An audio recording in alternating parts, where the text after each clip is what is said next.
Hi అండి అందరికీ. నేను మీ సహజారెడ్డి.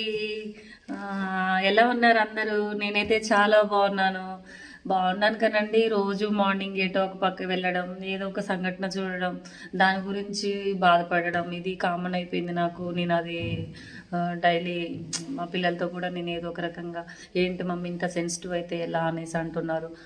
బట్ నేను చూసింది ఏంటంటే అండి, వర్షంలో అందరం వెచ్చగా ఉన్న వాళ్ళం ఉన్నాము ఇంట్లో. డ్యూటీలకు వెళ్ళే వాళ్ళు, బిజినెస్లకు వెళ్ళే వాళ్ళు వెళ్తున్నారు తడుస్తూ, తప్పట్లేదు. బట్ నేను చూసిన సంఘటన ఏంటంటే, కూరగాయల దగ్గర కూరగాయలు అమ్మే వాళ్ళు చాలా ఓల్డ్ ఏజ్ వాళ్ళండి. చాలా అంటే చాలా ఇబ్బంది పడుతున్నారు.